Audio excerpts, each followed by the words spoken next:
Sebab saya katakan, apabila seorang ulama memperkatakan sesuatu yang ia pakar dalam bidang yang diperkatakan, kita wajib dengar. Sebab Allah mengatakan, fas'alu ahla dzikri in kuntum la ta'lamun. Tanyalah kepada pakarnya jika kamu tidak tahu. Sekarang saya tanya kepada pakarnya. Siapa pakarnya?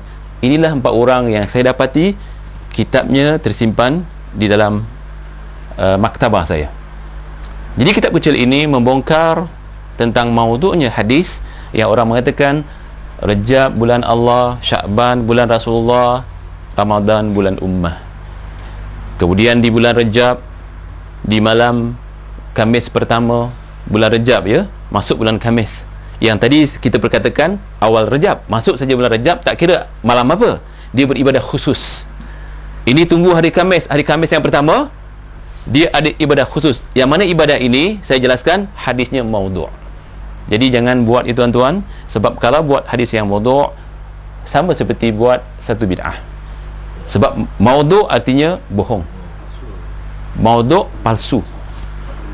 Mengamalkan benda yang palsu itu tidak diterima oleh Allah, dan ini tidak diakui oleh Rasulullah SAW. Kemudian Al-Faslur Rabi', bahagian yang keempat di muka surat 33 dalam kitab ini, fi bid'ati syaddir rihal ila masjidil jund awal jum'ah min Rajab. Bid'ahnya tentang bersangatan belayar ke Masjid Al-Jund. Ini ada satu masjid, ya, di Timur Tengah, Masjid Al-Jund, yang mana setiap bulan Rajab mereka berduyun-duyun ke masjid ini kerana mereka mengatakan bahawa siapa yang pergi masjid ini sama seperti pergi haji. Subhanallah. Saya baca, ini tidak berlaku di sini, tapi di Yaman berlaku. Takut-takut nanti orang sini banyak yang ada kena-mengena dengan orang-orang Hadrami, ya, banyak kena-kena mengena dengan keluarga mereka di Yaman.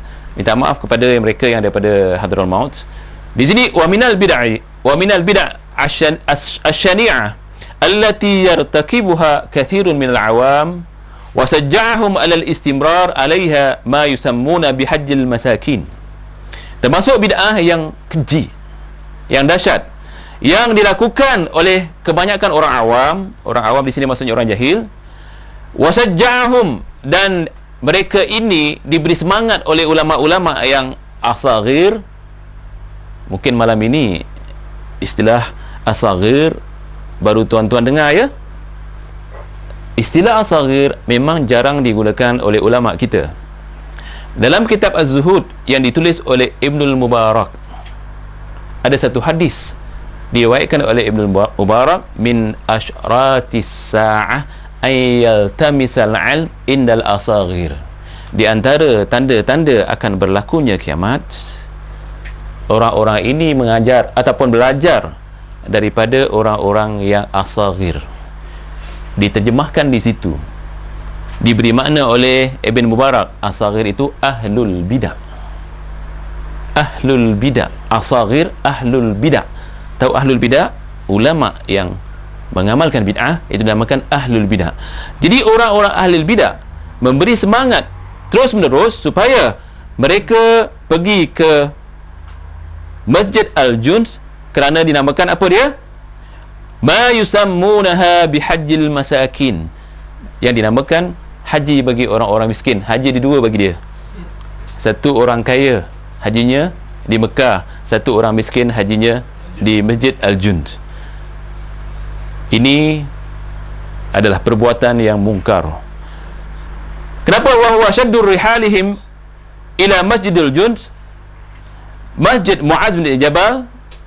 Kenapa dia mengarahkan supaya benar-benar pergi ke Masjid Al-Jund, iaitu Masjid Mu'az bin Jabal, al-ka'in fil jins kharij Madinah wa yunsabuna fi dhalika hadisan. Mereka menasabkan perkara ini kepada satu hadis Rasulullah SAW, maknahu, yang maknanya man zahaba fi awwali jum'atin min Rajab ila Masjidil Jund kana kaman hajj.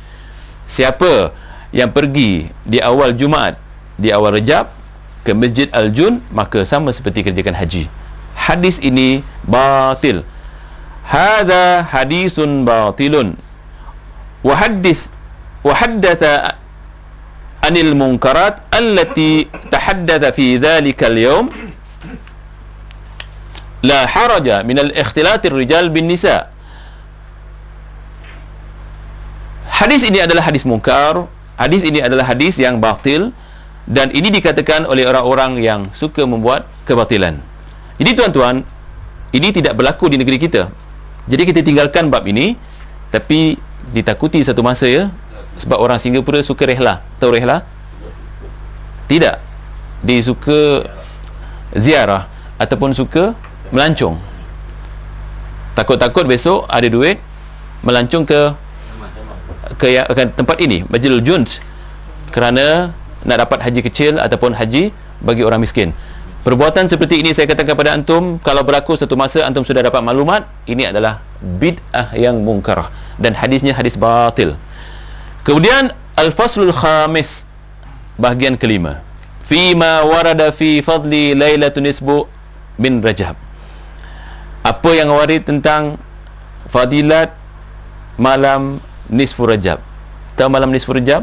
15 hari bulan Rajab. Ini yang kita lihat di masjid-masjid nanti, orang lambat balik ke rumah. Apa dibikin?